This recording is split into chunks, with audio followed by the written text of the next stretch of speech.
우리가 지난 시간까지 요한복음에 대해서 함께 말씀을 나누는 시간이었습니다. 오늘부터는 로마서에 대해서 우리가 한 장 한 장 좀 깊게 공부해 보도록 하겠습니다. 여러분과 함께 이 로마서에 대해서 공부한 적이 사실은 아직 없습니다. 지난번에 신약 전체를 한번 쭉 마태복음에서 요한계시록까지 한 권 한 권 이렇게 공부하며 지나갈 때 한 주에 보통 한 권이나 이렇게 두세 주에 한 권씩 했을 때 그때 로마서를 이렇게 지나가듯이 공부한 적은 있습니다. 그것도 벌써 한 2, 3년 전입니다. 그런데 이제는 로마서에 대해서 좀 깊게 이번 주부터 함께 말씀을 나누고자 합니다. 로마서가 성경 전체에서 참 특별한 책입니다. 그 이유가 있습니다. 왜냐하면 로마서는 이 믿음, 우리가 믿음을 가진 사람들인데, 우리가 그래도 믿노라 하면서 살아가는 사람들인데, 믿음을 가지기를 원하는 사람들인데, 근데 로마서는 한마디로 그 믿음에 대해서 우리가 무엇을 믿는가, 그 믿음의 내용에 대해서 아주 논리적으로 설명한 책입니다. 이 믿음의 체계를 논리적으로 설명한 것, 그것을 가리켜 신학이라고 합니다. 그렇다면 인류 역사상 최초의 신학자는 역시 사도 바울이라 볼 수 있습니다. 그리고 지금까지 인류 역사상 최대의 신학자도 역시 사도 바울입니다. 조금 더 구체적으로 설명을 드리겠습니다. 제가 이렇게 말씀드리면 여러분 저게 무슨 말인가 이해가 잘 안 될 수 있어요. 우리가 믿음이라고 했을 때 무엇을 믿는가, 분명히 믿음의 대상이 있습니다. 그리고 믿음의 내용이 있습니다. 즉 조금 더 구체적으로 말씀을 드리면 예수님은 누구신가? 하나님은 어떤 분이신가? 우리를 향한 하나님의 뜻은 무엇인가? 예수님께서 이 땅에 사시면서 무엇을 가르쳤는가? 그 복음서에 나타난 그 예수님의 가르침들은 결국 무슨 뜻인가? 구원이라는 건 무엇인가? 죄가 무엇인가? 용서는 어떻게 받는가? 은혜라는 것은 무엇인가? 그리고 조금 더 이런 가르침과 깨달음에서 더 나아가서 그러면 우리는 어떻게 살아야 하는가? 어떻게 서로 사랑해야 하는가? 어떻게 서로 용서해야 하는가? 공동체는 개인의 삶과 공동체의 삶이 다른데 공동체에서는 어떻게 살아야 하는가? 이런 구체적인 내용들이 이 로마서에 담겨 있습니다. 그래서 이 로마서는 이 믿음의 내용, 예수님이 누구신가, 하나님이 누구신가, 구원은 무엇인가, 죄는 무엇인가, 은혜는 무엇인가, 영생은 무엇인가, 이런 신학적인 내용과 더불어서 그것을 가지고 우리가 어떻게 살아야 되는가, 구체적인 삶의 모습을 우리에게 가르치고 있습니다. 여러분 잠깐 좀 비교해 보겠습니다. 그 전에 이 예수님 때는 주로 이 윤리적인 가르침 그리고 이야기를 통해서 가르쳐 주셨습니다. 조금 더 이전에는 구약에는 그 많은 이 사건들이 있습니다. 좀 더 구체적으로 말씀드리겠습니다. 예를 들어 구약 시대다. 그럼 여러분 모세와 이 애굽 사람들이 같이 있을 때 이 모세가 이스라엘 백성을 이끌고 나와서 홍해 바다에서 어떻게 홍해 바다를 건넜는가? 그리고 광야에서 어떻게 하나님께서 만나와 메추라기를 내려주셨는가?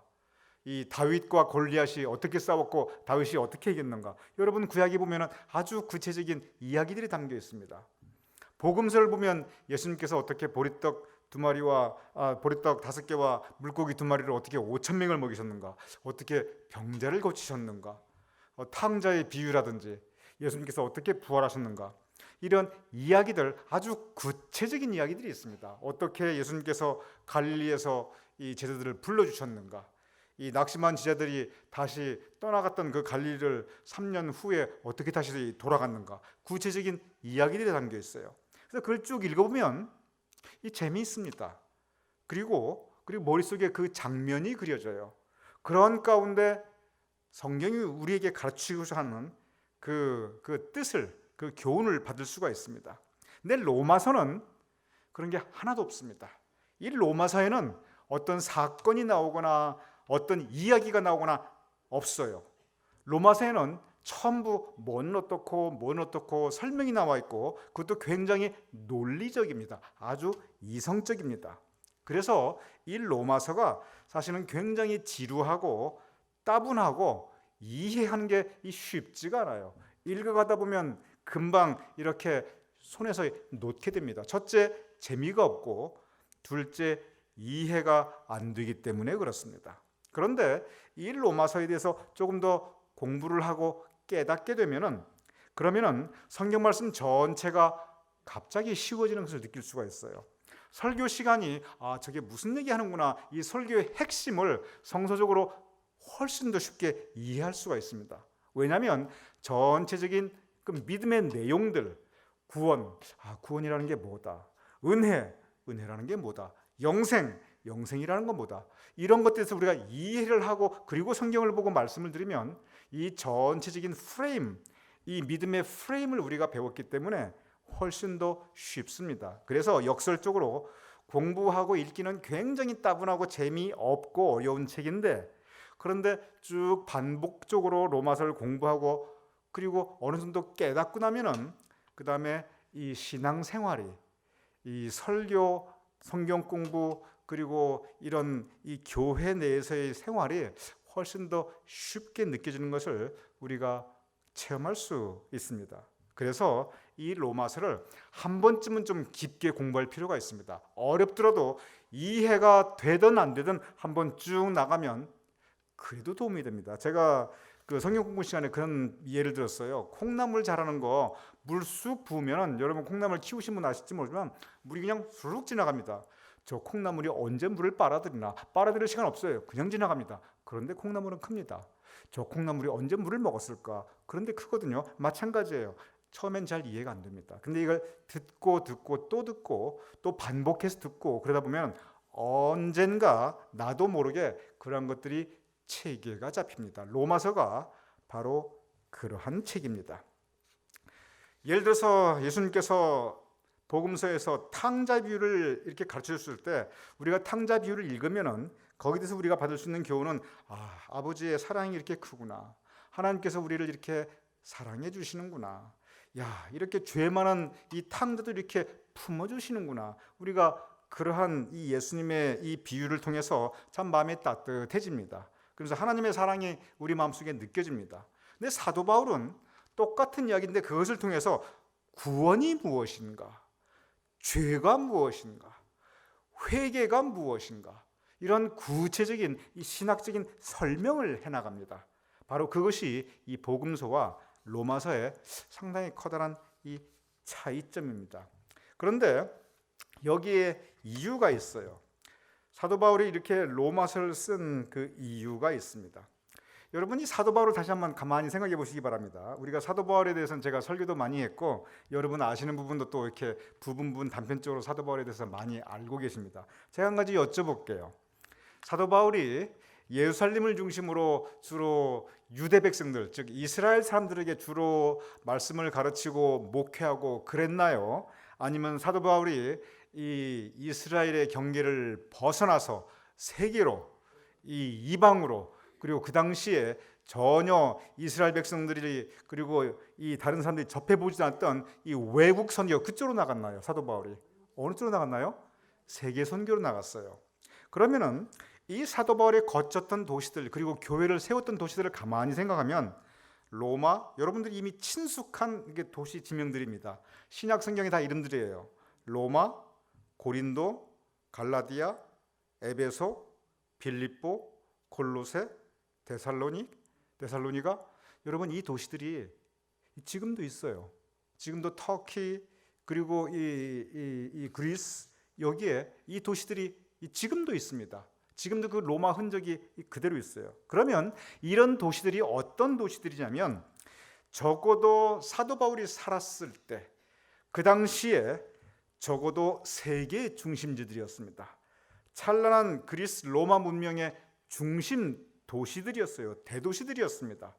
바로 그러한 곳에서 그 당시에 철학과 예술과 과학과 그리고 지금도 우리가 보면 와 대단하다, 이걸 어떻게 만들었지 하는 그런 건축이라든지, 그런 건축이 이루어지기 위해서는 적어도 수학적인 계산이 없으면 그 불가능한 일입니다. 수학이라든지, 그리고 지금 봐도 야, 로마의 공화정이 참 대단하다, 이 정치 제도라든지, 그 다음에 이 사상, 야, 이 로마가 세계를 정복할 때 그냥 막 힘으로 정복한 게 아니라 이런 정신체계가 있었구나, 이런 사상, 정치, 이론, 문학, 화려하게 꼽힌 그러한 장소입니다.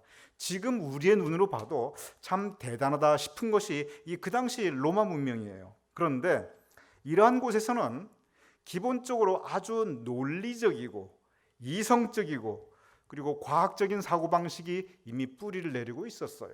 거기서는 목소리 큰 사람이 이기는 게 아니라 적어도 어떻게 자기의 주장을 해나갈 때, 뭘 이해시키고 갈 때 차근차근 설명하고 사람이 깨닫고 이해할 수 있을 때 그게 비로소 받아들여지고, 그게 그 사회의 분위기였어요. 그래서 여러분들이 잘 아시는 이런 여러 가지 이제 그 고대 로마의 그런 사람들, 뭐 소크라테스라든지 뭐 그 이후에 쭉 아리스토텔레스라든지 다 이제 그쪽의 그런 그 문화들이 다 그 배경을 가지고 있습니다. 그런데 그러한 곳에서 이렇게 논리적이고 이성적이고 과학적인 사고방식을 가지고 있었던 이런 로마 사람들, 이런 데살로니가 사람들, 이런 고린도 사람들, 이런 에베소 사람들, 이런 빌립보 사람들, 골로새 사람들, 이런 사람들에게 적어도 복음을 전파하려면, 그러면 그 사람들이 이해할 수 있는, 그 사람들이 납득할 수 있는 그런 설명이 있어야 합니다. 이것이 유대민족처럼 이미 유대민족은 하나님이라는 개념을 가지고 있었기 때문에, 하나님이 누구신지 이미 알고 있었기 때문에 기적을 보여주면, 하나님의 능력을 보여주면 거기서 와, 이렇게 따라가는, 그리고 이미 율법을 가지고 있기 때문에 율법을 인용해서 말하면 이해를 할 수 있었어요. 근데 그 당시 사람들 구약 성경을 본 적이 없습니다. 하나님이라는 개념 자체 몰라요.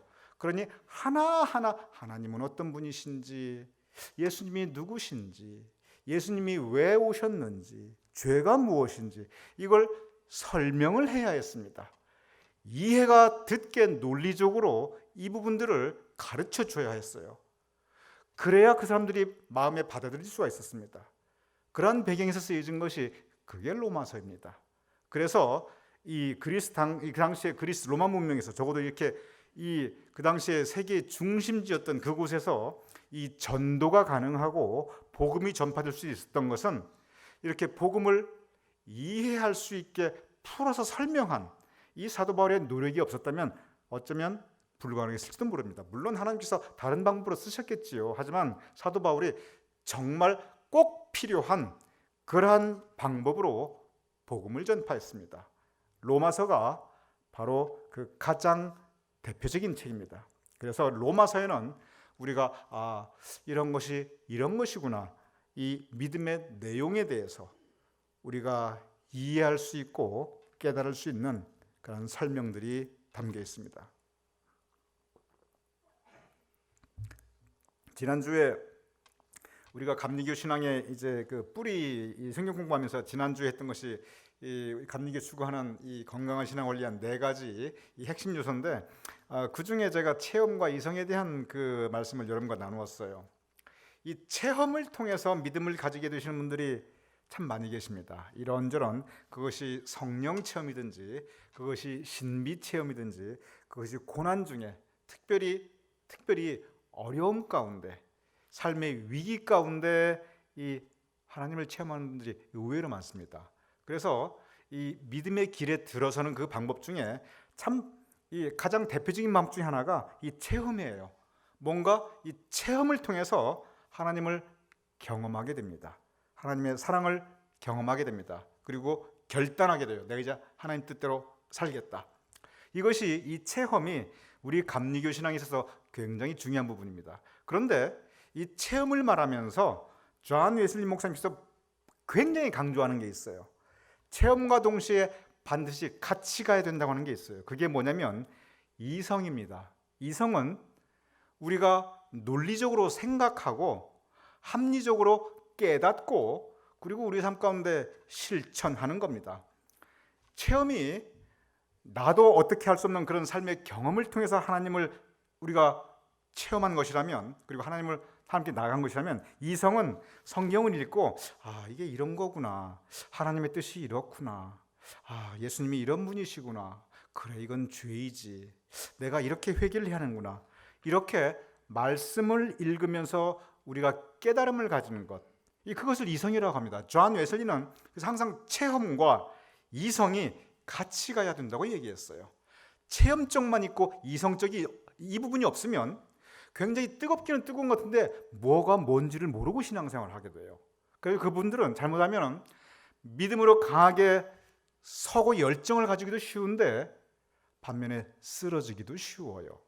그래서 존 웨슬리 목사님은 체험 반드시 필요하고 동시에 이성적인 깨달음을 통해서 성경을 우리가 배우고 알고 그리고 이 성경을 통한 하나님의 뜻을 우리 삶 속에 실천하는 것, 굉장히 강조했습니다. 이 체험과 이성이 같이 갑니다. 사도 바울이 바로 그것을 추구했어요. 사도 바울이 굉장히 강한 체험을 했습니다. 예수님을 직접 환상 중에 만났고 눈에 정말 비늘이 벗겨지는 것 같은 그런 경험을 했고 그리고 3층 천에까지 올라가는 신비한 체험을 합니다. 그런데 동시에 내가 그러한 체험을 가졌지만 그러나 내가 분명히 말하지만 이 말씀에 의한 깨달음, 이 부분을 또 굉장히 강조합니다. 사도 바울이 이 말씀에 대한 깨달음, 그 가장 대표적인 것이 그것이 바로 이 로마서입니다. 그래서 로마서를 보면 우리는 무엇을 믿는가 그리고 우리는 어떻게 살아야 되는가, 이 부분에 굉장히 귀한 가르침이 있습니다. 우리 기독교 역사를 보면 많은 분들이 이 로마서를 읽고 이 변화를 받았어요. 오늘 이 본문 이 로마서 1장 17절 제가 다시 읽어보겠습니다. 복음에는 하나님의 의가 나타나서 믿음으로 믿음에 이르게 하나니 기록된 바 오직 의인은 믿음으로 말미암아 살리라 함과 같으니라. 이 말씀은 마틴 루터가, 제가 지난주에 마틴 루터에 대해서 여러분께 설교 말씀드렸습니다. 마틴 루터가 이 1517년에 이제 종교 개혁의 그 깃발을 들면서 마틴 루터가 가장 평생에 붙잡고 살았던 말씀이 바로 이 말씀이에요. 오직 의인은 믿음으로 말미암아 살리라. 그래서 이 마틴 루터는 사실 이 로마서의 깨달음을 통해서 믿음이 이런 건데 내가 이렇게 살아야 되는데, 그러면서 그 당시에 이 로만 캐톨릭의 이 정말 잘못된 신앙에 대해서 하나 조목조목 지적해 나갔어요. 그러면 마틴 루터는 도대체 어떻게 어디에서 믿음을 배워가지고 그렇게 믿음은 이런 거고 그건 하나님의 뜻이 아니고 하나님이 과연 그걸 기뻐하겠느냐, 마틴 루터가 하나님이 돼봤냐는 거예요. 하나님이 돼본 사람이 아무도 없어요. 근데 마틴 루터가 조목 과연 그것을 하나님이 기뻐하시겠는가. 성 베드로서는 화려한 것도 좋고 큰 것도 좋은데 그런데 그 힘없고 가난한 사람들에게 면죄부 팔아가지고 과연 그걸 하나님이 기뻐하시겠는가, 이런 논리적인 설명이에요. 그것이 어떻게 가능했냐면 이 마틴 루터는 이 로마서의 전문가입니다. 로마서에 대해서 책도 썼고, 그래서 모든 성경책 중에 마틴 루터가 가장 은혜 받은 책이 그게 바로 로마서입니다. 그래서 바로 이렇게 이 교회 역사 가운데 커다란 획을 그은 이런 중요한 많은 분들이 이 로마서에서 큰 깨달음을 받게 됩니다. 우리 감리교 존 웨슬리 목사님이 시작하셨다는 거 제가 이제 성경 공부를 통해서 또 설교를 통해서 근래에 말씀을 드렸습니다. 존 웨슬리 목사님의 일생 가운데 적어도 신앙적으로 가장 큰 체험이라고 한다면 그것은 역시 올더스게이트 회심이라고 그래요. 이 회심, 즉 거듭났다고 이 존 웨슬리 목사님이 스스로 표현합니다. 그런데 이 올더스게이트 회심, 그게 뭐냐면은 지금도 런던에 가면 올드스게이트라는 거리가 있다고 그래요. 제가 안 가봐서 잘 모르겠습니다만, 근데 그 거리에서 이 존 웨슬리 목사님이 하루는 기도 모임에 갔어요. 근데 기도 모임에서 어떤 사람이 그 일기가 있는데 그 일기를 보면 루터가, 지금 방금 말씀드린 그 마틴 루터가 이 로마서 강해를 썼는데 이 로마서 강해 서문을 읽고 있었다고 그래요. 그러면서 어떤 부분에 대한 설명을 했냐면 이런 설명을 했어요. 우리가 그리스도를 믿을 때, 이 믿음에 대한 얘기입니다. 로마서는 온통 믿음에 대한 얘기입니다. 믿음이 뭐냐는 거죠. 무엇을 믿냐는 거죠. 왜 믿냐는 겁니다. 근데 어떤 그 이야기를 듣냐면 존 웨슬리 목사님이 그 기도 모임에서 우리가 그리스도를 믿을 때 하나님께서 우리 마음에 변화를 가져오신다. 우리가 믿음을 가질 때 그 믿음 가운데 성령께서 역사하시기 때문에 이 믿음 가운데 우리 마음의 변화가 오고, 우리 마음의 변화가 오기 때문에 우리의 삶이 변한다. 이 말씀 앞에 존 웨슬리 목사님이 다시 일어납니다. 아, 그렇구나. 믿음을 가지고 낙심한 내 마음이 다시 힘을 얻어야 되는구나. 이 존 웨슬리 목사님을 변화시킨 것이 바로 이 로마서의 이 처음에 나오는 이 믿음에 대한 부분이에요. 우리가 그리스도를 믿을 때 하나님께서 우리 마음에 변화를 가져오신다. 이 존 웨슬리 목사님이 그때부터 변화했습니다. 그리고 이제 다시 복음 전파의 그 역사를 시작하게 됩니다. 이렇게 우리가 지금 우리의 신앙의 선배를 생각해 볼 때 이 멀리는 마틴 루터부터, 그리고 감리교로는 존 웨슬리 목사님으로부터, 그리고 수없이 많은 분들이 이 로마서로부터 믿음이 무엇인가를 배웠습니다. 그리고 성경 공부에서도 지금까지 성경 공부 그러면 가장 많이 사용되는 교재가 역시 로마서예요.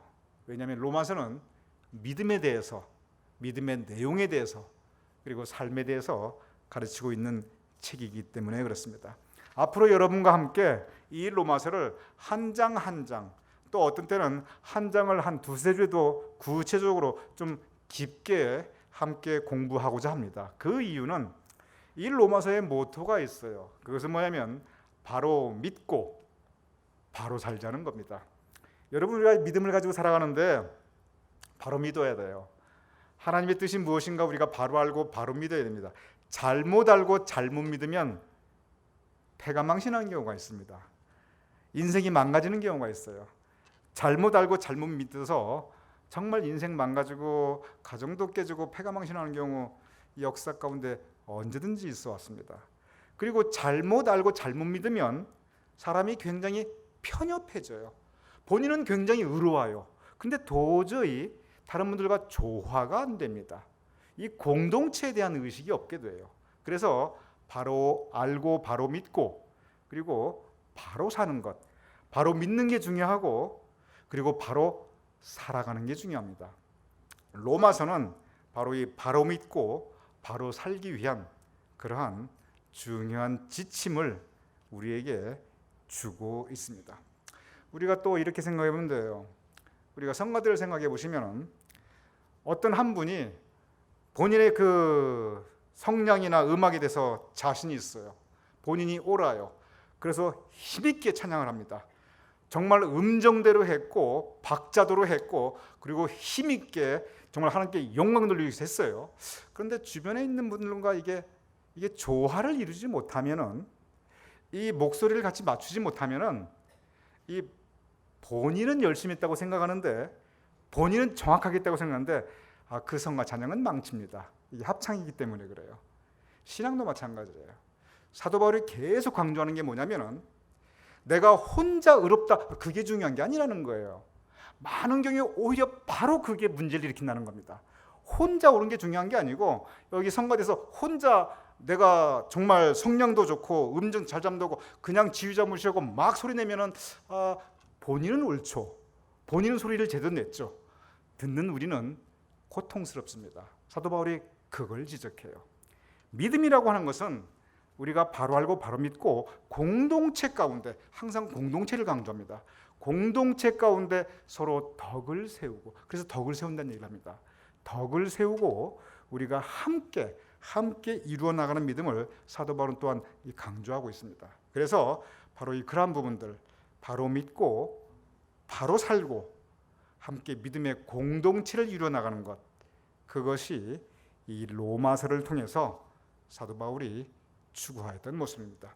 바로 이 로마서가 있었기에 로마가 복음화되었고, 이 로마 문명의 도시들이 복음화되었고, 그리고 세계로 복음이 전파되었다고 해도 사실 과언이 아닙니다. 그래서 오늘부터 여러분 조금 딱딱하다 할지라도, 어떤 경우 좀 지루하다 할지라도 앞으로 이 로마서를 같이 잘 공부했으면 좋겠습니다. 그래서 바로 믿고 바로 살고 아름다운 공동체를 함께 이루어갈 수 있는 여러분과 저가 될 수 있기를 주님 이름으로 축원합니다.